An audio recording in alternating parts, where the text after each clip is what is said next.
Nah, di atas plafon itu tuh Pak, kita bikin proyek perahu yang dibuat dari jas-jas hujan yang kita gabungin tuh, dijahit di atas. Pas perahunya udah jadi, kita bikin strategi lagi nih. Kita bola itu ventilasi-ventilasi, dan niatnya kita ini mau kabur lewat ventilasi itu Pak. Tapi swingnya saya nggak berhasil, gara-gara badan saya nyangkut.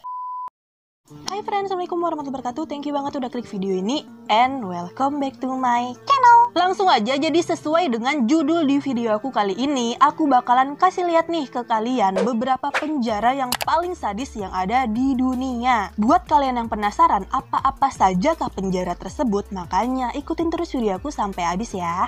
Oke? So, nggak usah lama-lama, langsung aja yuk kita bahas. Tapi sebentar, buat kalian yang baru gabung ataupun baru lihat channel aku, tolonglah itu diklik tombol subscribe-nya ya. Yang di bawah tuh, iya, betul, minggir dikit lagi, ya, cakep. So, nggak usah lama-lama, langsung aja yuk kita bahas.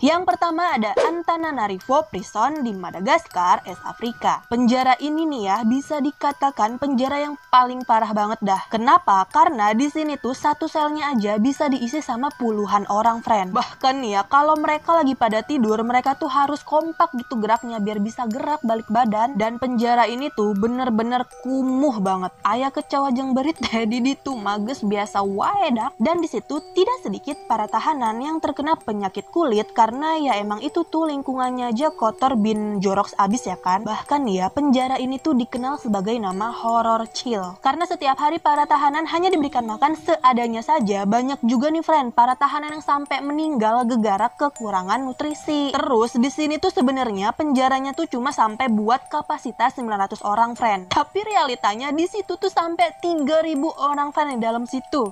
Gile, bayangin 900 ke 3000 berapa kali lipat dah tuh. Kalian bayangin deh tuh, seseknya kayak apa tahu ya kan? Ini tuh datanya berdasarkan data tahun 2018.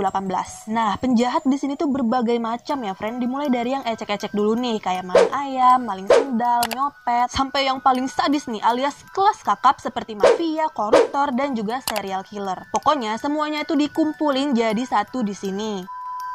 Dan banyak juga di penjara ini yang belum pada ditentuin hukumannya, friend. Jadi tuh mereka masih nunggu keputusan pengadilan dan bahkan nunggunya tuh lama banget, bisa sampai 3 atau 5 tahun. Dan kalau ada tahanan yang melanggar aturan kayak berantem, coba-coba kabur, para tahanan tersebut bakalan dimasukin ke ruangan isolasi yang bernama Hellhole. Di ruangan isolasi tersebut, friend, para tahanan bakalan buang air besar, buang air kecil, tidur, makan di situ jadi satu. Dan parahnya di situ tidak disediakan ember ataupun gayung, bahkan tidak ada air untuk mencuci ya itulah ya. Di situ nggak cuma 1 atau 2 hari aja, friend, bisa berhari-hari.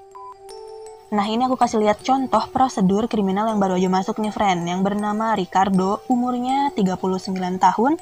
Dia masuk penjara karena pencurian. Bisa dilihat ya, jadi tuh dia masuk dulu kan ke ruangan penjaga buat digeledah tuh, takut bawa senjata tajam atau apapun lah. Terus diantarnya lah itu sama petugas penjara menuju selnya. Saking banyaknya tahanan sampai ada yang tidur di kolong kayak kucing tuh baru lahiran. Nah, jadi peraturannya tahanan yang baru masuk itu tidurnya di bawah. Yang paling atas itu seniornya atau bosnya di sel itu. Ini nanti muter terus, kalau seniornya udah keluar nanti yang lain naik dan yang lainnya naik gitu. Muter aja lah terus. Dan di sini tuh setiap ruangan ada yang ngatur sendiri ya, friend, alias ada bosnya masing-masing. Tapi bosnya di sini tuh bukan penjaga sipir atau kepala sipir, friend, melainkan yaitu tuh para tahanan senior yang udah lama memimpin. Terus kalau ada tahanan yang baru masuk, dijelasinnya lah itu peraturannya kayak gimana di sini ya kan. Pokoknya nih ya, peraturannya tuh di sini diutamakan harus respect satu sama lain. Dan untuk jatah makan di sini tuh cuma sekali doang, friend, di jam 3 sore. Parahnya makanannya tuh nggak dikasih garam, nggak dikasih bumbu ya. Makanya itu tuh banyak yang sampai meninggal gara kurang nutrisi. Terus kalau mereka sudah selesai makan di jam 5 sore, mereka nih harus udah baris rapi karena mereka bakalan dihitungin sama para petugas buat masuk sel lagi. Dan dari jam 5 sore itu mereka dimasukin ke sel, dibukainnya lagi baru nanti nih jam 5 pagi. Terus nih ya, walaupun mereka udah pada tahu nih kalau di situ tuh nggak boleh berantem, nggak boleh ribut, tapi mereka tetap aja aja tuh pada ribut. Mereka tuh pada ribut biasanya nih ya, gegara ada tahanan yang divisit sama keluarganya. Terus biasanya kan keluarga para tahanan kalau misalnya visit tuh bawa makanan enak ya kan. Ya udah deh tuh, gegara makanan enak itu tuh kan jadinya pada rebutan gitu. Saking mereka nggak pernah makan makanan enak. Makanya kalian kudu bersyukur tuh ya. Jumlah ventilasi di penjara ini tuh sedikit banget, bahkan air aja kudu bayar. Jadi kalian kalau misalnya mau mandi ya kudu punya duit. Penjara ini tuh nggak cuma buat cowok ya friend, ada juga nih buat ceweknya. Tapinya terpisah dan beda blok lah gitu. Kebanyakan ya friend, para tahanan cewek tuh pas ditangkep dalam kondisi hamil. Jadinya pas lahiran tuh di penjara dan anaknya juga hidup di penjara. Kasihan kali nasibmu anak hidup di penjara, gara-gara mak lu. Oke, next. Yang kedua ada San Diego di Bolivia. Penjara ini terletak di Bolivia, Amerika Selatan. Penjara ini termasuk penjara yang paling sadis dan juga kejam yang ada di dunia. Di sini tuh nggak ada penjaganya, friend. Jadi kalau misalnya ada yang berantem ya udah tonjok-tonjokannya tuh sampai bonyok. Kalau ada penjaganya kan masih mending ya kan, ada yang ngelerai. Nah ini enggak. Dan jumlah tahanan di sini tuh sampai 2.000 orang, friend. Tapi penjaganya cuma sampai 20 orang doang. Sampai 20 orang doang. Itu aja di depan semua. Nah, ini ada salah satu tahanan yang bernama Carlos Gallegos, seorang kriminal yang ditangkap karena perampokan bersenjata. Diambil dulu nih fingerprintnya. Dan ini si Carlos bakalan masuk ke penjaranya atau ke selnya ya, friend. Ini bisa kalian lihat bentuknya kayak labirin gitu ya. Yang berkuasa ya senior-senior dan yang terkuat ya. Biasanya sih serial killer, karena itu yang paling ditakutin. Ini ada bos dari semua bos juga. Jadi ini tuh pemimpin dari semua pemimpin penjara di dalam. Dia ini masuk penjara karena udah membunuh 4 orang. Jadi setiap tahanan yang baru masuk harus ketemu dulu nih sama dia. Kalian lihat ya, stylenya sih udah bukan kayak tahanan ya, tapi kayak notaris-notaris gitu. Di setiap selnya tuh di sini ada pemimpinnya sendiri-sendiri ya, friend. Jadi ada yang ngatur lah masing-masing. Dan total bloknya yang ada di sini tuh sebanyak 8 blok. Terus di sini tuh kalau misalnya kalian mau makan, kalian tuh harus masak sendiri, friend. Biasanya ini menjadi tugas para tahanan cewek. Jadi mereka masak, ada yang buat roti, gitu-gitu segala macam. Soalnya para tahanan cewek dan juga cowok cuma terpisah 1 blok doang. Jadinya deket deh tuh mereka kalau misalnya mau ketemu. Sedangkan para tahanan yang cowok biasanya sih tugasnya mengatur tempat tidur. Dan di sini tuh misalnya kalian mau makan yang gak gratis, friend, makan enak ya maksudnya. Kalau kalian gak punya uang nih terus kalian mau makan enak, ya kalian kudu kerja dulu nih sama tahanan yang punya duit. Contohnya kayak jadi kacungnya lah begitu. Dan buat para tahanan yang punya duit nih, mereka bisa nyewa tempat tidur mereka sendiri, friend, yang lebih enak. Kagak perlu sempit-sempitan sama tahanan lain. Dan juga mendapatkan perlindungan dari seniornya. Pokoknya di sini tuh mereka udah kayak punya dunia sendiri dah. Penjara ini tuh bener-bener kagak peduli, friend. Apapun yang terjadi di dalam, mereka kagak bakalan peduli. Bahkan mungkin kalau misalnya ada yang meninggal baru deh tuh dibawa keluar. Terus nih ya, kalau misalnya ada tahanan yang berantem tuh, yang bakalan nentuin hukumannya bukan para penjaganya, friend, melainkan ya itu tuh para bos-bos ataupun senior-senior tahanan lainnya. Tahun 2004 sempat terjadi kerusuhan di penjara ini, friend, tapi berhasil direda. Oke, next.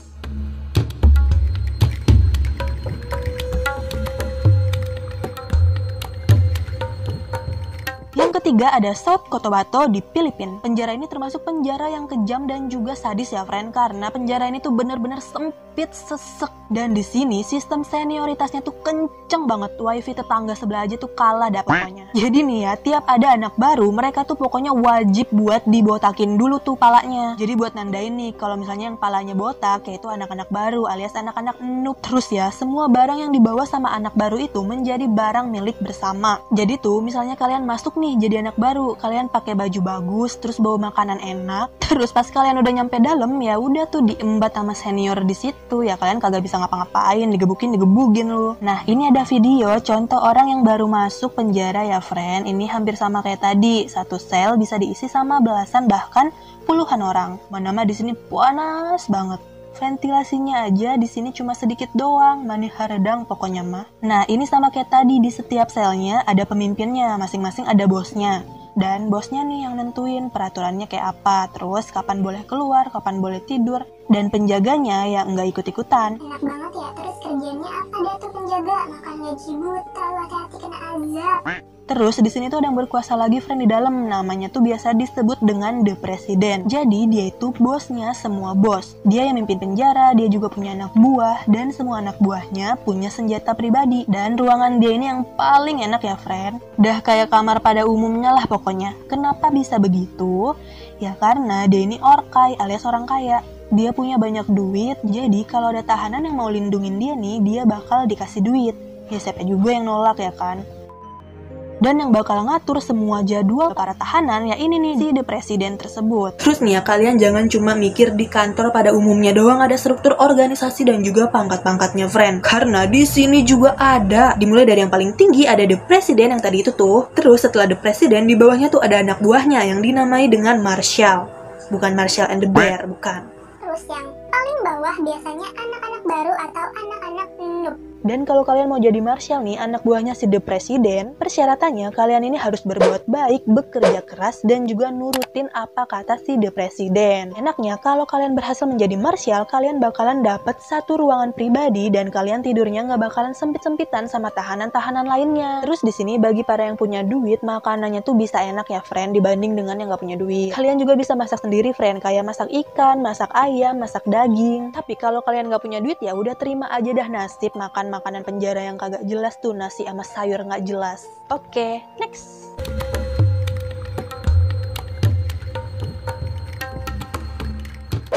Yang ketiga ada Alcatraz Prison di USA. Mungkin dari kalian udah ada yang tahu nih penjara ini, karena penjara ini tuh termasuk penjara yang terkenal. Di penjara ini sistem keamanannya tuh ketat banget. Padahal letaknya tuh di tengah-tengah pulau. Dan dari pulau itu tuh ya menuju ke daratan itu tuh bisa sampai 2 kilometeran gitu friend. Jadi kalau ada tahanan nih yang berhasil kabur keluar dari penjara itu, dia kudu renang lagi menuju ke daratan. Nah, Alcatraz ini dulunya tuh bekas markas militer friend. Tapi dijadikan penjara pada tahun 1934. Dan asal kalian tahu nih friend, biasanya yang masuk sini tuh kriminal kelas kakap. Kayak serial killer, bos mafia, bandar narkoba, pokoknya yang jago-jago dan punya koneksi banyak dah di luar. Dan karena isinya penjahat-penjahat kelas kakap, tiap ada pemindahan tahanan baru nih dari kapal Francisco menuju Alcatraz, pemindahan tahanan tersebut bakalan dijaga dan dikawal dengan agen-agen FBI. Dan agennya ini udah terlatih semua friend yang gak ecek-ecek gitu. Kalian pikir tuh betapa bahayanya kriminal-kriminal yang ada di Alcatraz ini. Nah, walaupun udah di tengah-tengah pulau dan juga sistem penjagaannya tuh ketat banget, masih aja ada yang berani buat coba-coba kabur. Tapi nih ya, kebanyakan dari mereka yang kabur berhasil ditembak pada saat mereka berenang. Atau enggak, kalau ada yang berhasil nih sampai ke daratan, kebanyakan mereka tuh udah nggak bisa gerak friend, gara-gara airnya tuh dingin banget. Ya udahlah,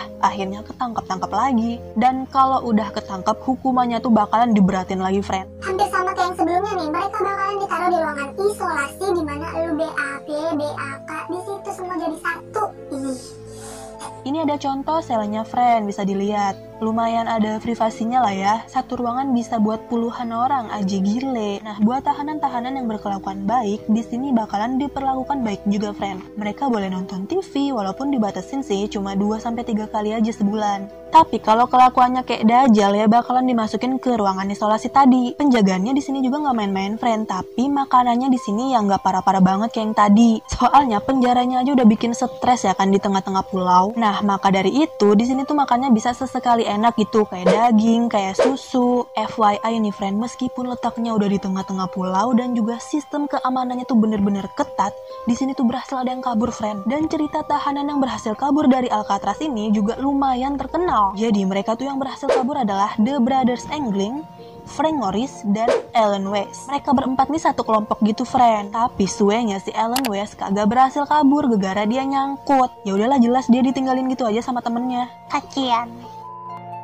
Jadi kenapa cerita ini tuh bisa tersebar luas gara-gara si Alan West ini cerita nih. Diinterogasi lah ya si Alan West sama para petugas. Terus si Alan West ini bilang, iya pak, mereka tuh berhasil kabur lewat ventilasi tuh. Jadi kami berempat tuh tadinya bikin rencana pak. Kami berempat tuh bikin ruangan rahasia di atas plafon. Nah di atas plafon itu tuh pak, kita bikin proyek perahu yang dibuat dari jas-jas hujan yang kita gabungin tuh, dijahit di atas. Pas perahunya udah jadi, kita bikin strategi lagi nih. Kita bola itu ventilasi-ventilasi. Dan niatnya kita ini mau kabur lewat ventilasi evakuasi itu pak, tapi swingnya saya nggak berhasil gara-gara badan saya nyangkut. Dan karena si Ellen West ini udah ngaku, maka hukuman dia pun dikurangin friend. Terus gegara kasus ini polisi dan juga FBI langsung nyebar tuh buat nyari mereka. Tapi sayangnya friend, sampai saat ini polisi dan juga FBI nggak berhasil nemuin keberadaan mereka friend. Dan ada juga yang berteori bahwa mereka ini nggak berhasil sampai ke daratan, alias mereka meninggal di tengah-tengah laut. Kapan-kapan aku bakal buat videonya deh khusus buat bahas kasus si The Angling Bladder ini. Next!